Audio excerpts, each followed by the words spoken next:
started talking about the Haitian Revolution, but what I want to do is I just want to go back for a few minutes, and I will typically do this. I want to go back to the French Revolution so that you have, so that I can refresh your memory about exactly what we had been talking about and maybe some of the implications. And as I said, I'll typically do this. That the following lecture will always revert back to the last few minutes of the previous lecture, so that we have some kind of continuity as well. Now, when I've been speaking to you about the French Revolution, I think that I might not have sufficiently emphasized what might be the global significance of the French Revolution.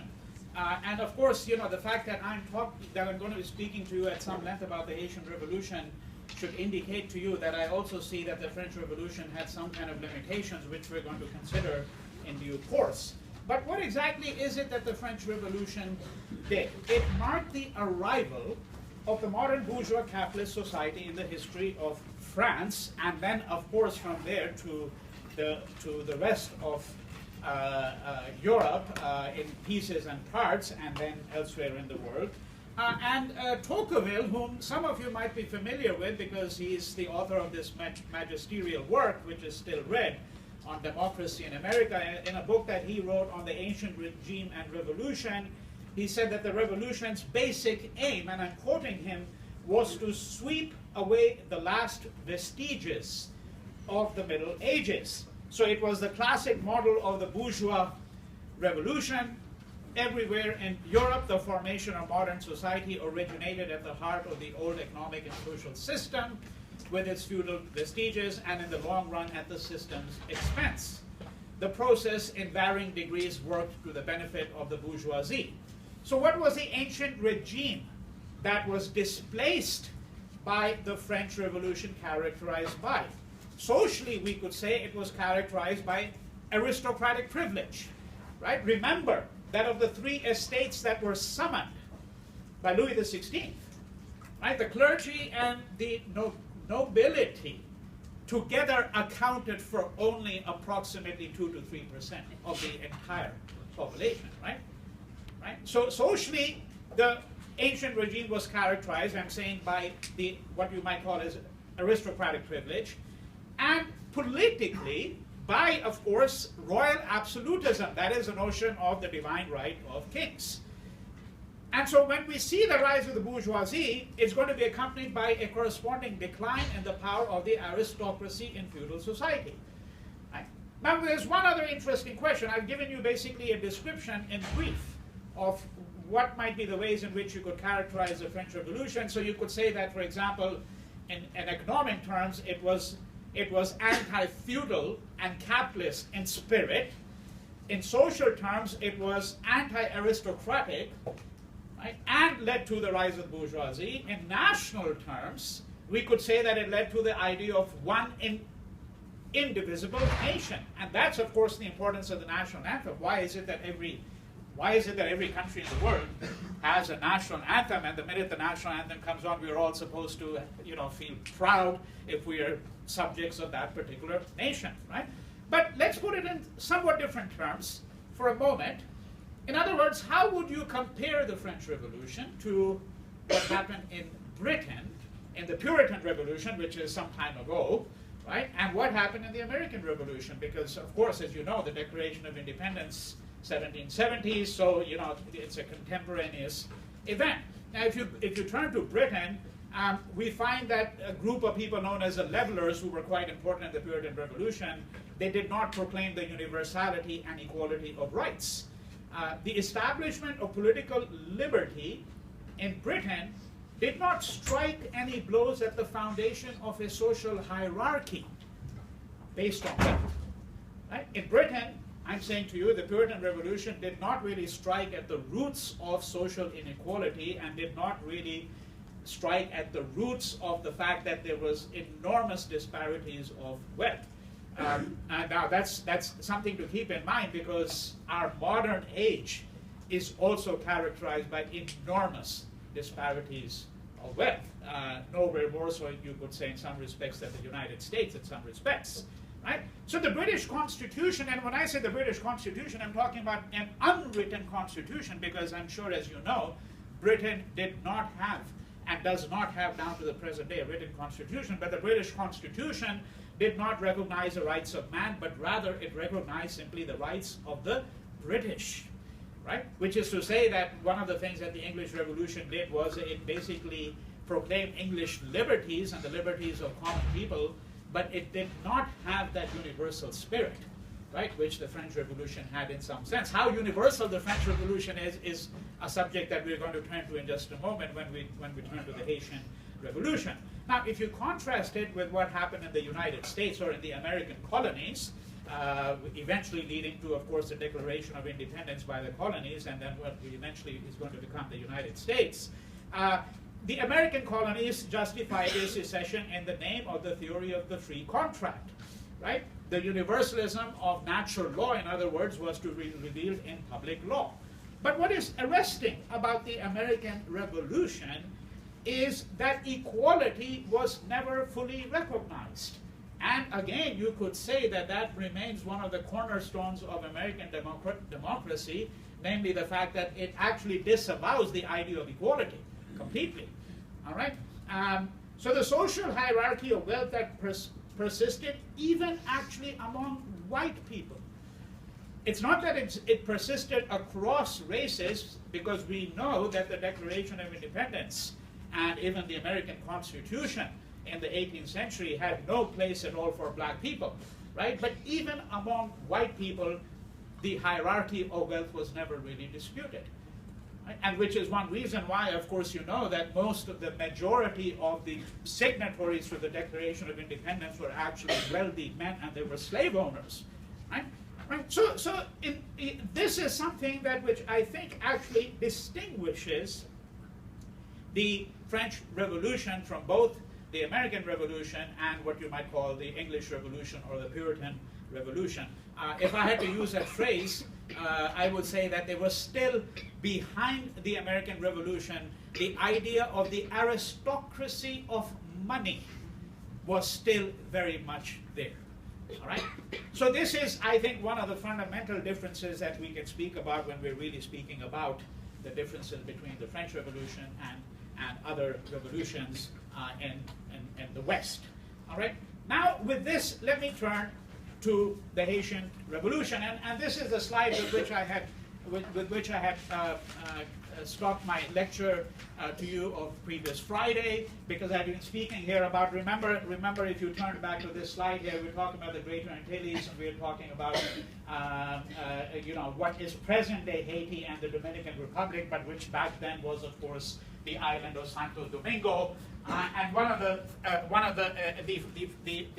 western part of it, which is now modern-day Haiti, is the French part. The eastern part was the Spanish part, which is really marked quite clearly in this map from those times. And you can see it says outline map of colonial Haiti or Santo Domingo. All right. Now, what are a couple of the considerations that are actually important? Just you have some sense of the political economy of this place, okay, before we speak about what happened in Haiti very briefly. The two major commodities that we're really talking about are sugar and coffee. And incidentally, one of the ways in which we can do world history, that would be a very particular way to do it. We would simply you know, try to track the history of commodities. We could take commodities such as sugar, cotton, obviously, you know, sugar, cotton, coffee, right, and a number of other commodities, and then try to track their history, you know, through time and through space, and then obviously the events such as the Haitian Revolution, whatever the case might be, could be actually woven around the history of these commodities. So if you were an economic historian, that might be one way in which you might want to try to comprehend world history. All right. Now, sugar is going to become increasingly popular, obviously, in Europe, as was coffee. And you have to remember, by the way, that sugar is also like salt, a preservative in some ways. All right. And when you're talking about the 18th century, you're not, there's no such thing as refrigeration at this point in time. But the taste for sugar is going to be a taste that is going to develop very rapidly. And I think I might have mentioned to you in passing It's not an argument that I'm going to develop at any great length, but it is possible to argue that the biggest killer in history has been sugar. All right, and particularly if you are looking at such things today as diabetes and obesity, because all of this is a consequence. And then, of course, you go back to slavery, because we know that not just slavery, but even systems of indentured labor were all built on the back of sugar. So one could actually make a proposition of this kind, that sugar is, in fact, the biggest killer in history in various ways. However, turning back to Santo Domingo and the late 18th century, in the 1780s, Haiti exported 60% of all the coffee and 40% of all the sugar consumed in Europe, okay, coming from this one single island, all right? That is more than all of Britain's West Indian colonies combined. And when I say West Indian colonies, I'm speaking obviously about Jamaica, Barbados, right, Trinidad, and so on. Right? By 1789, Santo Domingo produced 3/4 of the world's sugar and was a top producer in coffee. In fact, it was the world's richest colony, the world's richest colony. And for those of you who have followed the history of Haiti down to the present day, you can see how ironical that is, because the minute you mention Haiti today, and if anyone knows anything about it, the picture is instantly one of doom and gloom, right? I mean, Haiti, you know, cholera, disease, poverty, but it was, in fact, in the late 18th century, the world's richest colony and the busiest trade center within the New World, receiving 1,600 ships in 1 year, all right? In the late 18th century, it accounted for nearly 1/3 of the Atlantic slave trade, right? And I don't have to remind you here at this juncture, because you know this from even from your study of American history in school, for example, what the condition of the slaves was. I mean, there are reams and reams of evidence, you know, about that. All right. So that's the setting that we're talking about. Now, just very briefly, demography. So what is the population distribution in Haiti in the 1780s, early 1790s? You had about 500,000 black slaves. About 2/3 of these were relatively recent arrivals brought to work, of course, on sugar plantations. There were 40,000 white French settlers, and there were 30,000 free people of color. Okay? People of color would mean black people, but it could also mean actually Creoles, mixed people as well, people of mixed ancestry and freed black slaves, a combination of that. And the other important thing to keep in mind, although that's a very large subject, and we would actually have to really spend a couple of lectures just on Haiti itself, that very often when one studies revolutions, one tends to think that, well, this was the great moment of resistance, which indeed it might have been, but there's always a prior history of resistance. And the resistance of slaves has been very difficult to document. One of the reasons it's been difficult to document, as you can imagine, and this is not, by the way, simply a problem of the resistance of slaves, it's a problem of trying to document the history of the resistance of oppressed peoples, whether they're slaves or whether they're just women or whether they're racial minorities or religious minorities, is that typically the oppressed do not leave behind a huge archive. It is the oppressor who leaves behind a huge archive, right? Typically.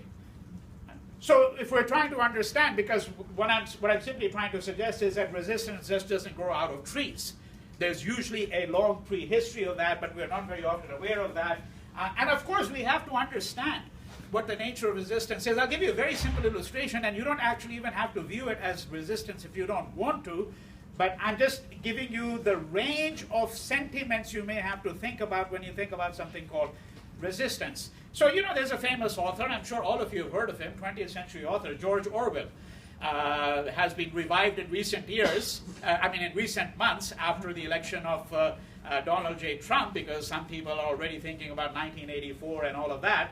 And he also wrote another small book called Animal Farm, which is kind of a parable about totalitarianism, right? Well, one of the books that he wrote when he was a very young man is a book called Down and Out in London and Paris. So he was in his 20s, he was a struggling writer, so he one of the places that where he lived for a short period of time was Paris, and he worked as a waiter in Parisian restaurants. So when he would go to these Parisian restaurants, and there were these people who would be having these very fancy meals, and Orwell, of course, who was an intellectual, felt rather jealous and embittered because he said, these fools, well, they've got a lot of money, and they're eating all this fancy food, but frankly, I'm much smarter than them. But how come I'm working as a waiter, So in order to take his revenge, very often, and he says that himself, that before he came out with this beautiful bowl of soup, he would spit into it. He would spit into it. Right? And you might think to yourself, why is it resistance? Well, that's the whole issue here. So if you look at somebody like, for example, James Scott, who is a historian at Yale and has worked on agrarian studies. So one of his books is called Weapons of the Weak. And another book is called Arts of Resistance. How do people resist? They don't resist always in the most predictable ways. Just carrying an AK-47 and brandishing it around doesn't make you an icon of resistance. Right? There are untold number of ways in which people who are oppressed or people who are at the margins of society or at the lower rung of the social ladder may in fact actually resist. And I think we're going to study the history of women and their histories of resistance. We're going to have to be particularly sensitive. Because, for example, throughout the Middle Ages, one problem was that the only sphere of activity where women really had much of a say was the domestic sphere. So you'd have to see, well, what exactly did they do in the kitchen? And I can give you graphic instances, but I'm not going to take time right now to do that because there's actually a body of work on the resistance of women in the very few spheres in which they had some kind of control. All right? So this is, when we look at the Haitian Revolution, because what are we talking now? We're leading up to the point where black people are going to say, let me test, so to speak, the insights of the French Revolution. Just exactly how universal are these human rights that the proponents of the French Revolution are really talking about. And this is, of course, what leads us to this extraordinary reading from which I've given you a chapter, right, by Trouillot, the anthropologist who passed away some years ago. He taught at Johns Hopkins University, where he talks about the Haitian Revolution as being unthinkable, right? That's the word that he used, that the Haitian Revolution was unthinkable. Well, why was it unthinkable? What does he mean when he says that it was unthinkable? It challenged the Enlightenment in every respect. The Enlightenment had no conceptual framework for understanding this event. Right? The notion that a black man and a black woman might aspire to freedom was something that these so-called great European Enlightenment figures simply couldn't conceive. Right? That's what he's really saying. Right? And so in 1790, one of the quotations he has, because he looks at the archive, you have a French colonist who's writing to his wife back in France. This is just before the revolution is going to erupt, so to speak. Right? And what does he write? He says, quote, this is a French colonist living in Santo Domingo, in Haiti, writing back to his wife. Right? Quote, there is no movement among our Negroes. They don't even think of it. They are very tranquil and obedient. We sleep with doors and windows wide open. Freedom for Negroes is a chimera, right? It's chimerical. It's a fantasy.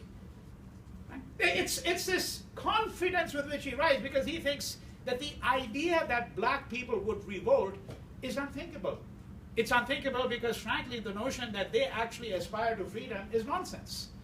Right? And what he is saying, what Trouillot is saying in this reading is that this is not just the view of a common person, a common French soldier. It is the view, actually, of the Enlightenment philosophers. Right? This was something beyond comprehension. And so what does he say? Quote, in 1791, there is no public debate on record in France, in England, or in the United States on the right of black slaves to achieve self-determination and the right to do so by way of armed resistance. Right? And so this is why I'm suggesting to you that the Haitian Revolution is in fact actually exceedingly important. You know, one of the many books I used in order to prepare for this lecture is a book by Peter Stearns, who is the author of the Encyclopedia of World History. And so I looked at the 6th edition of the Encyclopedia of World History, which he has edited. And what's interesting is that if you look at the long entries on the Haitian Revolution, it is a simple chronology. Okay, this is what happened in 1791, this is what happened in 1792, right? No sense of its causes and implications, no sense that it was in fact a world historical event. And that in some ways it is actually much more revolutionary than the French Revolution because of the implications. The fact that, as I said, it actually really tested, all right, the limits of the French Revolution. Now, there are a number of considerations. Let's just take them one by one. One of which is, of course, that they, and I would say, go so far as to say that this is, in fact, in some ways, the predominant thing that, you know, first and foremost thing that you really need to think about, which is that there was no conception of the black person as a fully human being at this time in Western civilization. Right? I want to remind you, by the way, in case you think that this is particular to France or something like that, of course I've talked about the US in passing, but I want to remind you that in the United States, a black person was counted as 3/5 of a person, right, at that point in time. Right? Now, Mirabeau, you might remember, is the leader of the moderate faction. Okay, so the French Revolution breaks out in 1789. He dies in 1791. So he was the leader of the moderate faction of the French Revolution, and he objected when a census was taken to slaves being counted as human beings. And this is what he says, and I quote, "Are the colonies placing their Negroes and their gens de couleur, that is, the people of color, in the class of men, or in that of the beasts of burden?" This is an exact quotation. If the colonists want the Negroes and gens de couleur to count as men, let them enfranchise them first. That all may be electors, and that all may be elected. If not, we beg them to observe that in proportioning the number of deputies to the population of France, right, we have taken into consideration neither the number of her horses nor that of her mules. Right? This is Mirabeau, who's saying fundamentally, because of course, you know, the question arose, you know, how many people, because Haiti is, Santo Domingo is a French colony, so therefore it was entitled to some representation back in France. So how many deputies should be assigned? Now, you would assign deputies or people in parliament according to how you count the population. So let's say that for every 100,000 people you count, you say, okay, there'll be 5 representatives. The question is, do you count black people or not? And he has given you his verdict. Right? This is, I'm suggesting to you, the first consideration. Now let me put it in a philosophical language. Okay? And again, we're not going to try to sort through the intricacies of this particular, what Hegel called the master and slave dialectic. Okay? But very briefly, so that you can put it in the language of the philosopher in part, What is a master-slave dialectic? The master-slave dialectic, of course, is what is the particular relationship between the master and the slave. All right? And you know, in the phenomenology of spirit, Hegel has a long, intricate discussion of this, which has generated, I can tell you, billions of pages of commentary. But what is crucial for us is simply really this, in the context of what we are trying to understand here. Namely, that the ontology, okay, the ontology is, you know, the notion of being. The ontology of the slave, I want to suggest to you, is always superior to the ontology of the master. Let me translate that into different English for you, okay? The difference between the master and the slave, and why in some ways the slave is superior to the master. Of course, that superiority is only a notional idea. It's an ethical idea, because we know that on the ground the slave was crushed by the master. But I'm saying as a moral being, the slave is superior. Why? Because for the slave, the master was always human. He was always human, albeit a monster, perhaps, right? But he was still human. The problem with the master is that he never thought really of the slave as human, right? And that's a fundamental difference between the two that we have to really think about. And I'm suggesting to you that if we were to really extrapolate things from the Haitian Revolution, we'd have to start moving in this direction. Okay, and that's one set of ideas. Number two, racism. You've all heard of it. You know, we live and breathe it, unfortunately, every day. In the 18th century, in the late 18th century, the idea of racism starts to come to the fore. Now, it had always been there in some sense. Color differentiation had always been there. You know, I teach a course on the origins of Indian civilization as well, and you know, when the Aryans come to India, roughly, let's say, around 2500 BCE, 2500, 2000 BCE, you know, right when they come to India. So there's already an indigenous population living there, largely dark-skinned. And in fact, in the Rig Veda, which is the earliest theological work, okay, from anywhere in the world, right?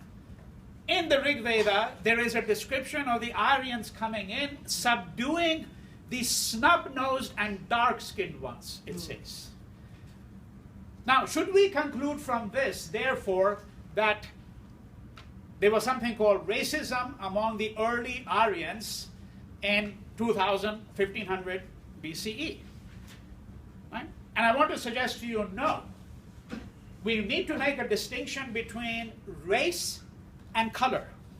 And we also need to make a distinction between what you might call sentiments of racism and what purports to be scientific racism, okay? Which is, I think, a complete rubbish, frankly. It's an oxymoron, the notion that there could be racism that could be scientific. But yes, there are people who have attempted to establish, you know, that there are actually, you know, profound genetic differences between white people and black people. You know, the whole bell curve argument, for example, has been critiqued precisely because of that.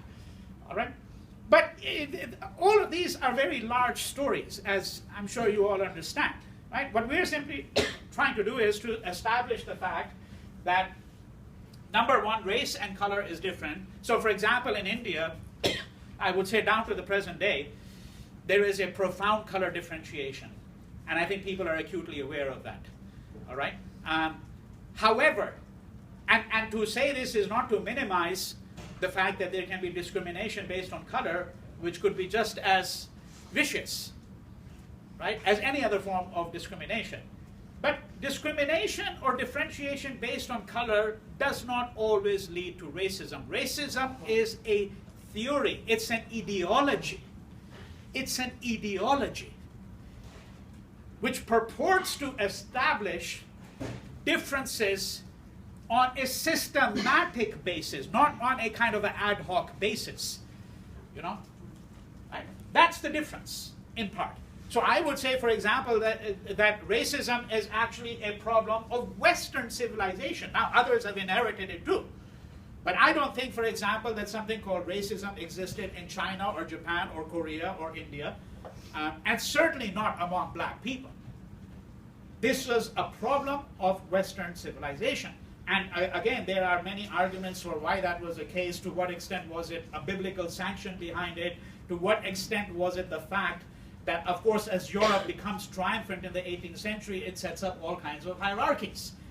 Right? So forth and so on. One could look at a whole set of reasons for why racism becomes established. And then, of course, we're going to find that something called scientific racism, particularly in the 19th century, is going to start to take off. Yes?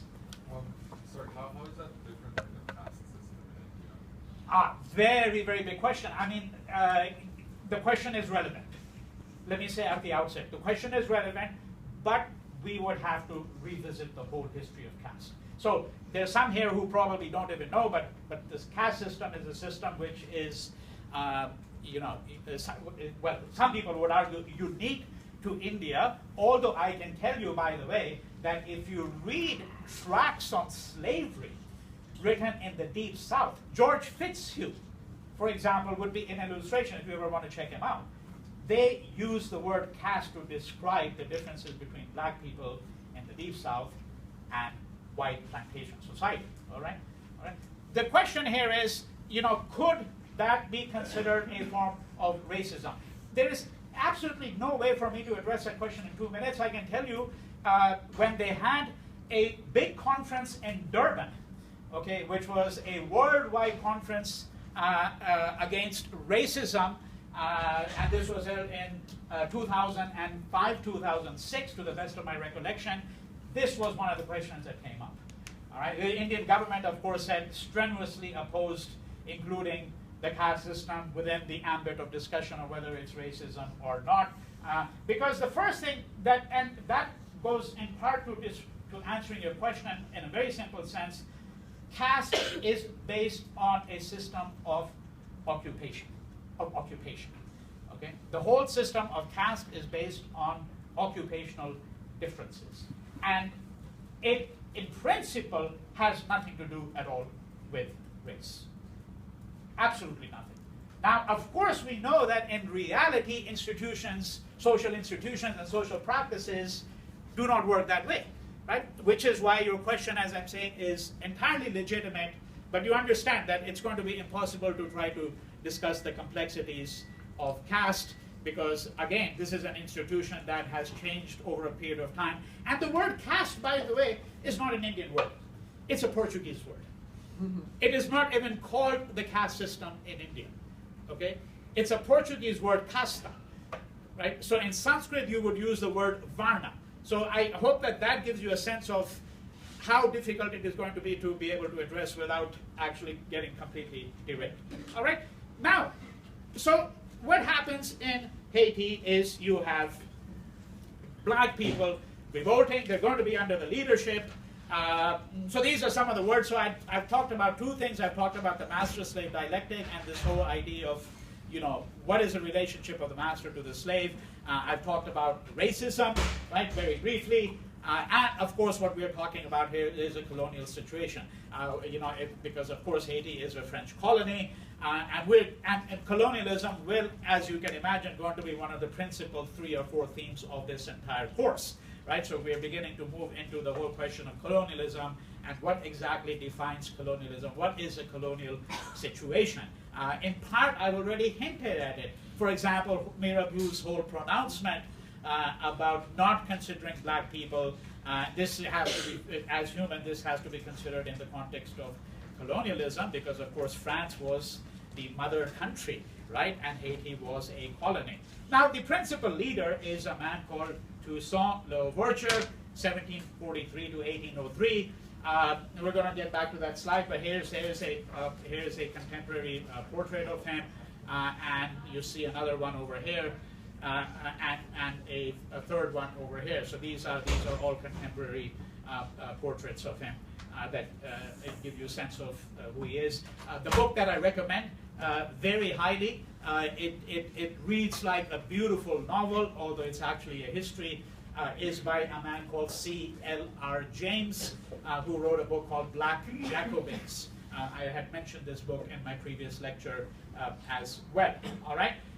So I don't want to really give you the full history of this rebellion, which commences on August 22nd in 1791. I do have to say, so that you don't get the impression that there's a monolithic white population there, that the white minority is in fact actually split to a certain degree, not to a very substantial extent, but to a certain degree it was split. There were some people who sympathized with the rebels or with the revolutionaries, but again, in order to understand why they might have, was that simply coming out of the Enlightenment spirit? Was the example of the French Revolution before them? Or were these internal differences exceedingly important? So that would require an extensive examination of white plantation society in Haiti or in Santo Domingo at this point in time. All right. Now the revolution is going to continue over the period of several years before the first French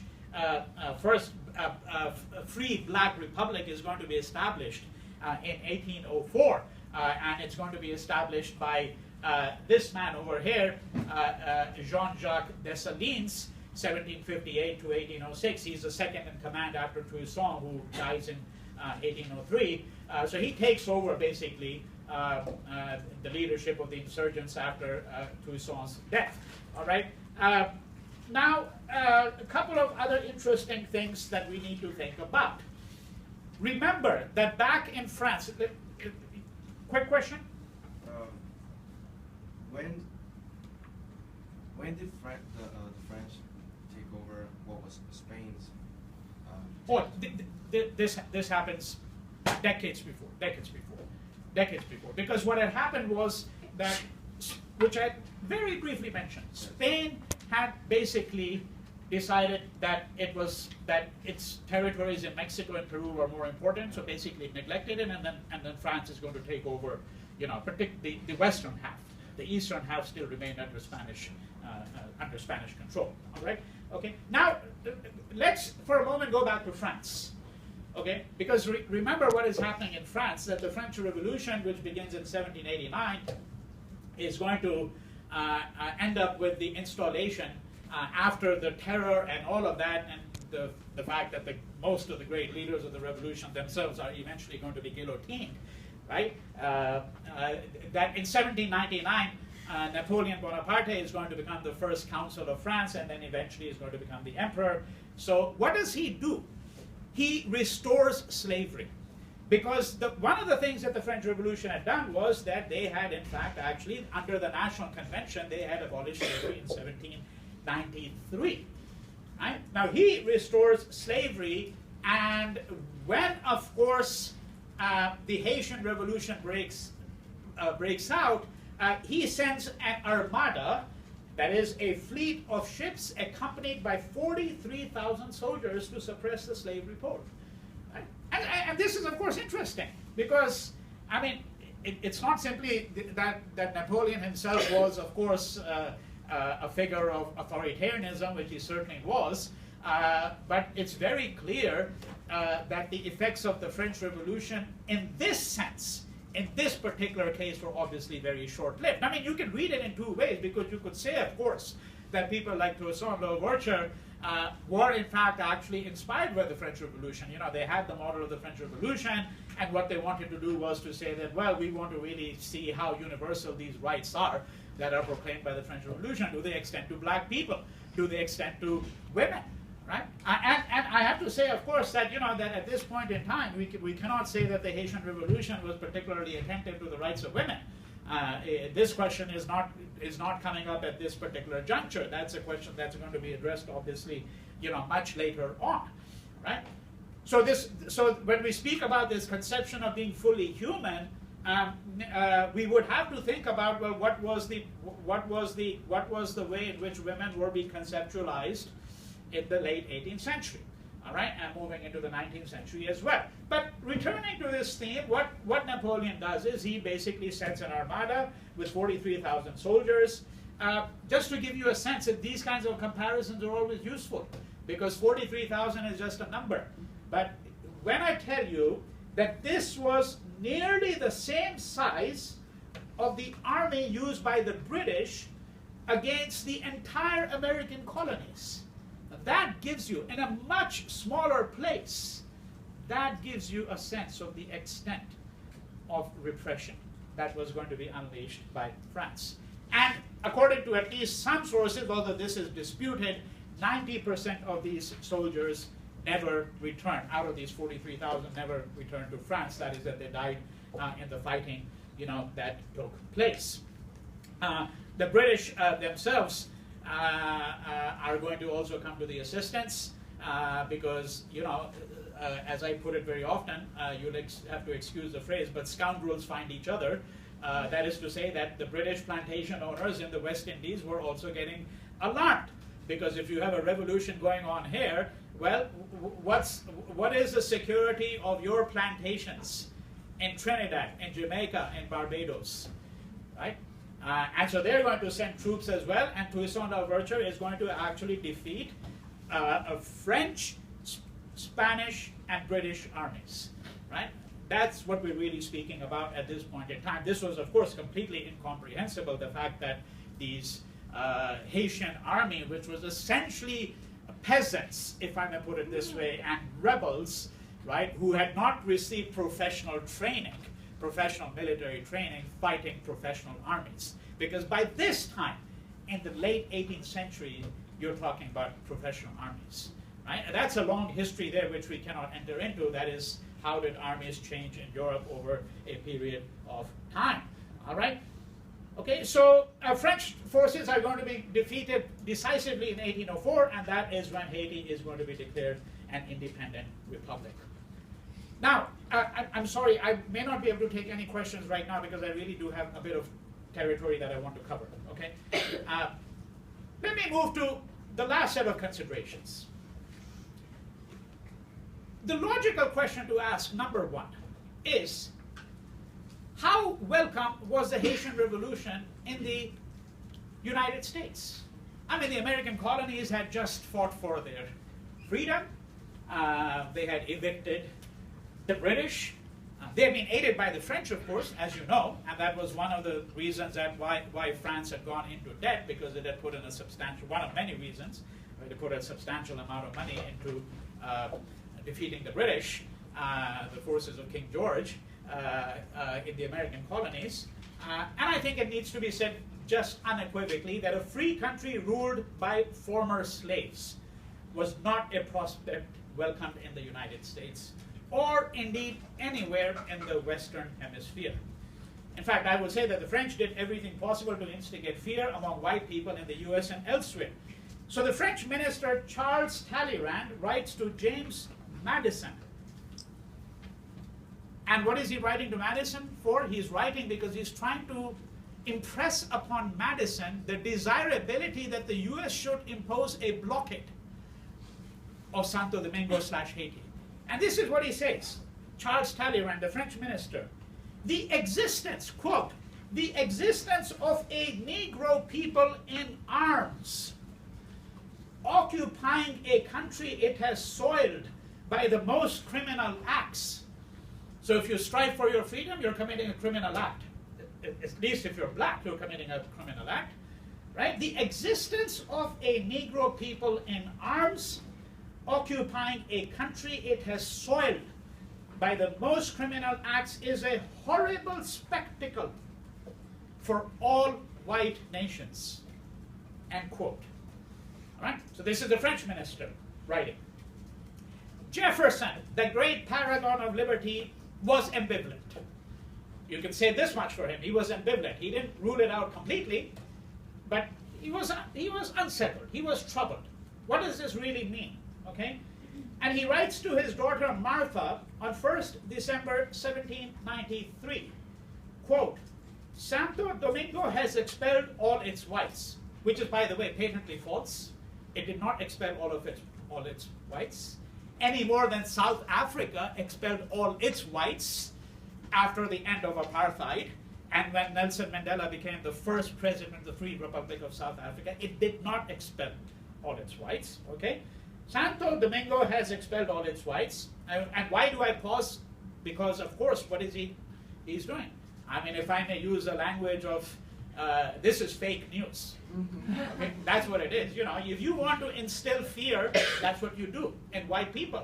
You say, hey, it's been completely depleted of its entire white population, which was incorrect. Santo Domingo has expelled all its whites, has given freedom to all its blacks, has established a regular government of the blacks and colored people, and seems now to have taken its ultimate form, and that to which all of the West Indian islands must come. You see, he is already thinking, if it started here, what is going to prevent eventually this fever of revolution from reaching the British Caribbean and all the colonies there? And I have to tell you that the great plantation owning class in the United States, what was then already the United States, of course, had family ties very often to the great plantation owners in places such as Trinidad, Barbados, and in the British Caribbean more generally, right? But you know, as I said, he's ambivalent because at times he seems to be indicating that he's in favor of offering limited aid to suppress the revolt, but also suggests that the slave owner should aim for a compromise similar to the Jamaican slaveholders had made with the communities of the slaves in 1739, right? And just so that I can wrap up this history, and this is where I'm going to move beyond the chronological framework now.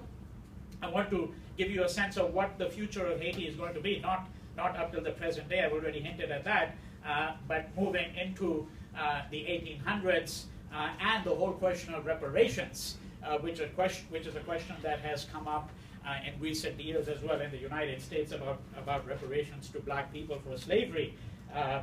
The Atlantic had a very long article on that a couple of years ago, all right? So what did the United States do? First, in 1806, it prohibited all trade with Haiti in 1806. Okay? In fact, the United States did not recognize Haiti until 1862. Right? And do you notice the date, 1862? The Civil War. Right? So you see, this is where things start to get connected because, of course, if you have Lincoln here saying, well, you know, the Emancipation Proclamation is about to come, you know, saying that, well, we have to really think about black people as people, have given them rights and so forth and so on. And the question, of course, that came up was, well, what about the first black republic that was established in Haiti? Well, how come we have not even recognized them?